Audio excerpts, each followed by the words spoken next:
Hello and welcome back to the channel, and this time we're continuing in some of our Hive investigations.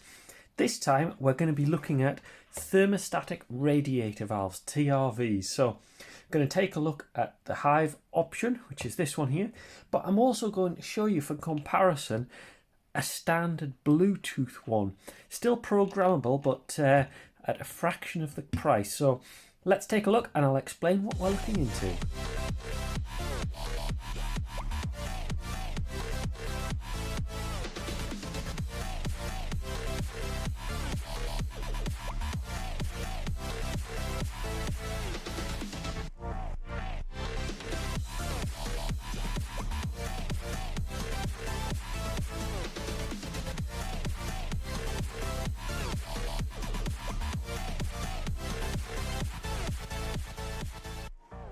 So just to explain what these are radiator valves that you fit onto the bottom of your radiator, and they're normally replacing the simple on-off adjustable control that you've got.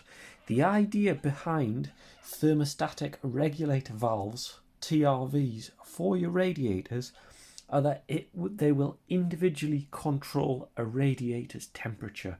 So they've got a temperature sensor in them. They sense the temperature of the room and will vary the radiator's temperature between off and full on, and every gradient in between of how hot the radiator will get. So the advantage is you're only heating the room that you want up to the temperature you want. Because remember, a heating system is a closed water system. So your boiler heats up some water and pumps that water through every radiator in your heating system. So if a radiator in a room, if that room is already hot, there's no point in constantly pumping hot water through that room when there could be other rooms that need it. So this is a great way of saving power. So it's saving the amount of heat that you're having to put into your heating system, but at the same time you don't need to heat rooms that you don't need to. So that's what I'm going to be looking at. Now, I've used this one for quite a few years now.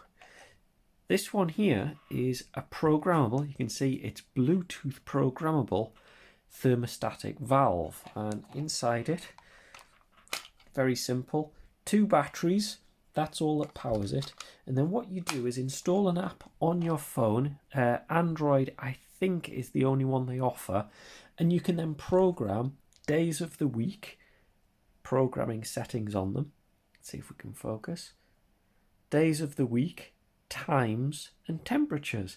And it's very simple. What it does is the times that you set it, it will put the temperature up to that temperature. And the rest of the time it'll go on a sort of frost idle temperature. So very, very simple, but what it does do is give you the flexibility of different programs for different times of the day.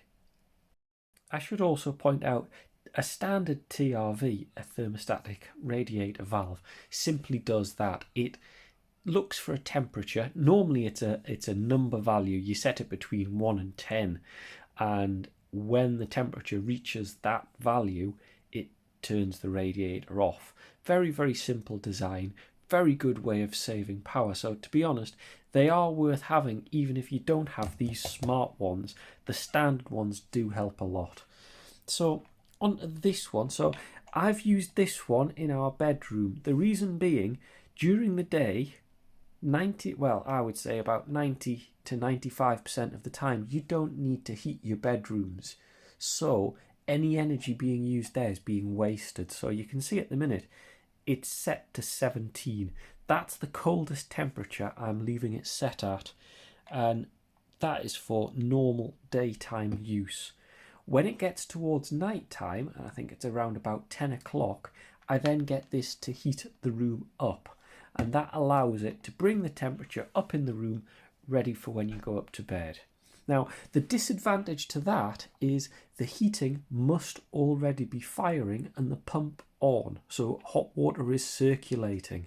And for that to work, generally, the Hive needs to be saying that it needs heat. So It only works if the rest of the heating is on and heat is being called for by the Hive system. So there's the slight disadvantage to this TRV.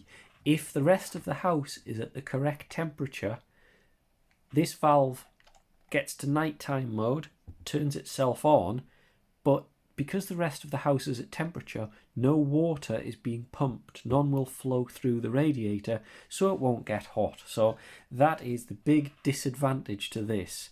This one will only work if the rest of the heating system thinks it needs heat.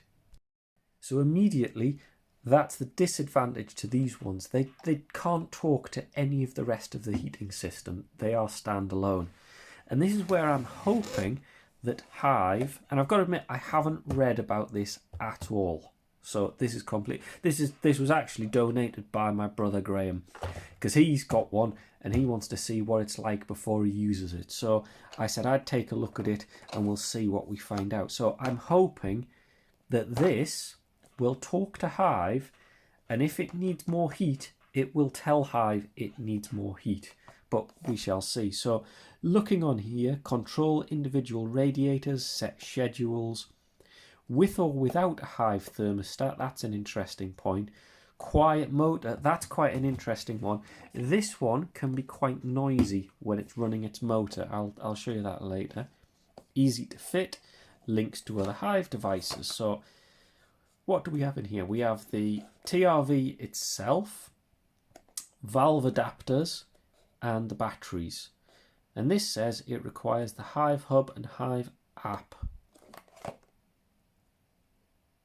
Well, this says works with or without a Hive thermostat. I see. Okay, so it needs the hub and the app on your phone, but it doesn't actually need the thermostat. So a little counterintuitive there. I'm guessing that's to program this. So that to me shows there's no manual way of programming this. So there's the first point. Only buy this if you've got another component on Hive. Let's take a look in the box.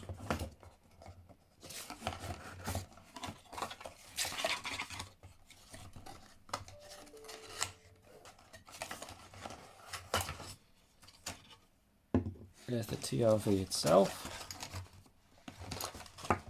batteries, and a couple of adapters for different radiator styles. Now, typically you don't often need those. Oh, there's also a little fixing hook here, Allen key to adjust them like that. I haven't yet needed one of these on my radiators, but they are there if you do need them. Let's take a look at the unit itself for the first time. You can see it's fairly simplistic in design. You can see there the central plunger.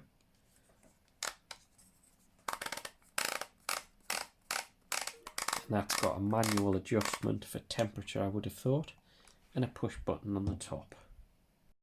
So I briefly paused there because I want to take a quick look in the instructions on how to open it and set it up, but unfortunately it doesn't actually tell you. So you've got no obvious way of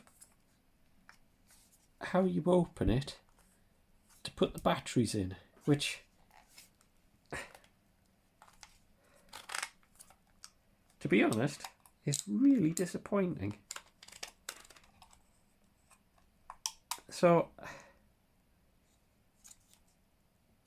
already I'm at a bit of a loss on what to do. So I think I'm going to have to go online and try and find out how to put the batteries in it, which for straight away for a consumer product, I'm not that impressed. Okay, so I've gone online and found out normally what they want you to do is install the batteries when it's fitted on a radiator. So just to show you how to do it, you press this in. If you can get your nail inside, you can see the base separates from the body. And there we go. There's the battery slot. Looks like a form of programming slot. And a small gear on the top. So that looks like that's about it. So I'm going to get the batteries installed and get it set up.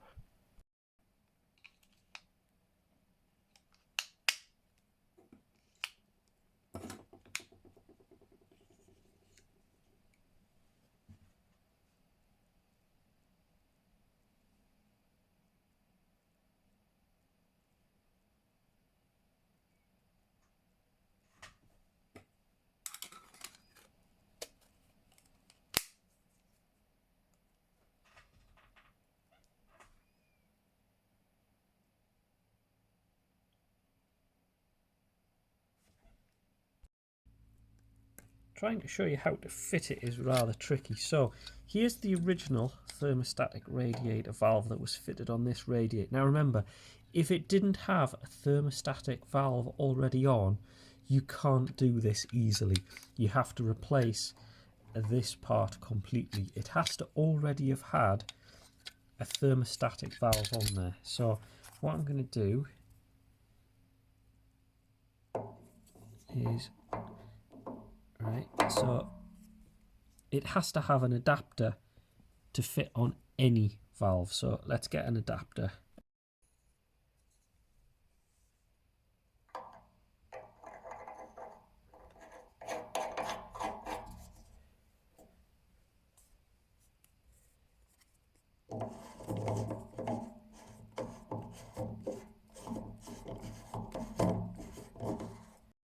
Okay, there we go. I don't know whether it's just me making a meal out of this, but that did seem overly complicated. So what you have to do is push one of the caps on. It just pushes on, and then you screw it into place.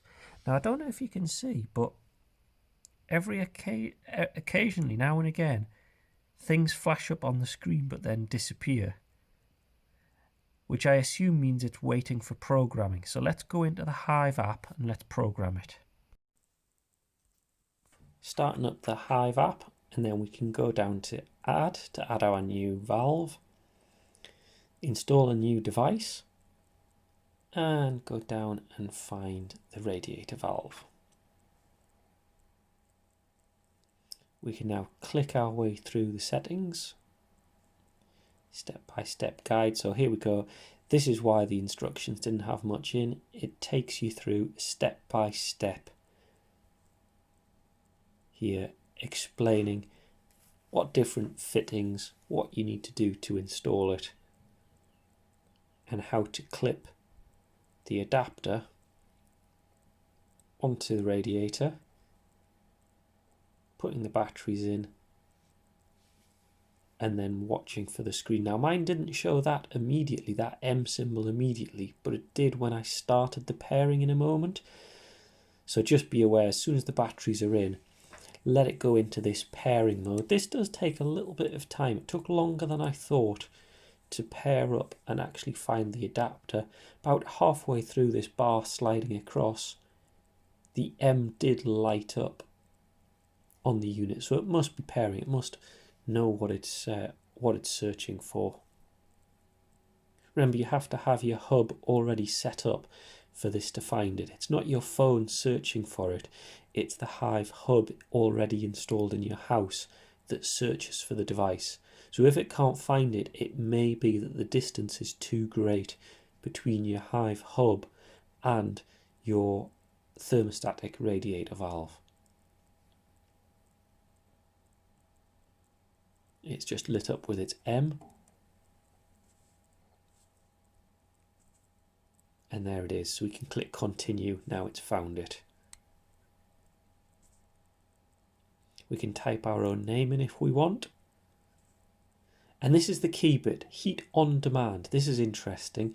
This allows the radiator valve to tell your Hive system that it wants heat. Now that's a useful function.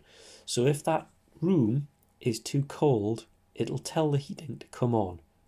So you can see in the app it's very similar to all the rest of how Hive works. You can set up schedules, control it, see the current temperature, all of that kind of thing, and vary the temperature set on it.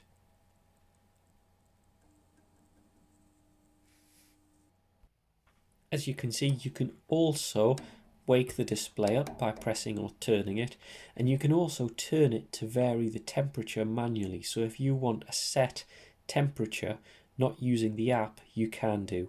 You can see it's showing the transmit icon in the top corner there to tell you that it's doing it. After a few seconds the screen does turn off again. It seemed a little bit short for my liking. You can see that I've just adjusted it to 15 and the screen's now off completely. You can't see either it heating or what state it's currently in. That's a little bit disappointing. So there we go, that's the Hive radiator valve that you saw in use there. Now the good news is, as you can see, it does actually make the request to the Hive thermostat and tell it to turn on the heating if the valve is saying it needs heat.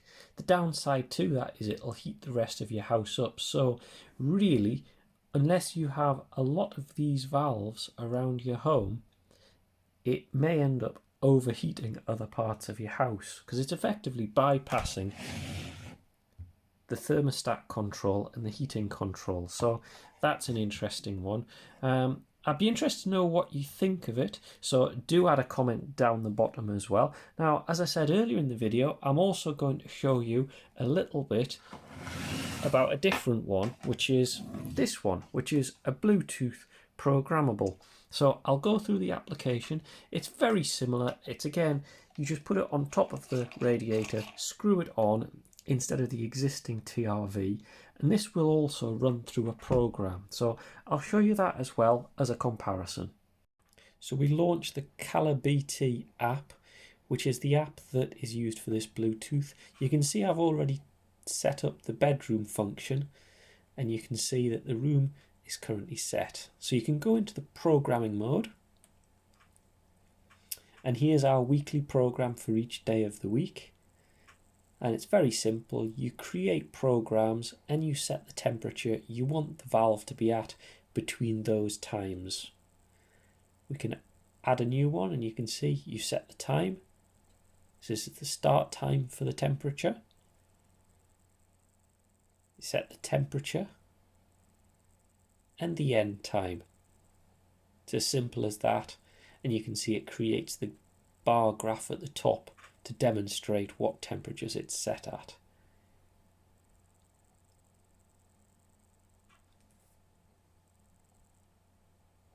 You can also set what mode it's in, auto or manual. Generally automatic means it'll run the schedule. So to sum up, both valves do very similar jobs. The Hive unit has the advantage that it can tell Hive to turn your heating on if it's too cold, so it does have that integrated feature. And I think if you had these throughout your house, it would make a huge difference, because it would allow you to control your entire house room by room pretty much. So that does have a big advantage to it. However, the cost of these units for one of these Hive thermostatic valves is £54 at the moment, and that seems very excessive.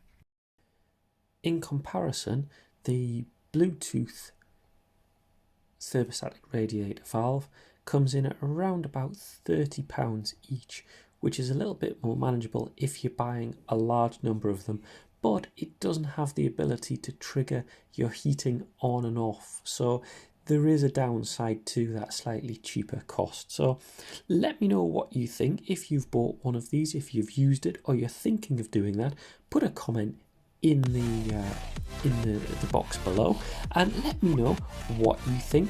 Give the video a thumbs up, a like, and also please subscribe, because I'll have some more great videos coming along soon. And of course, all of the info about the items that I've bought, product codes, things like that, are all in the description. So apart from that, thank you for watching, and I'll see you next time.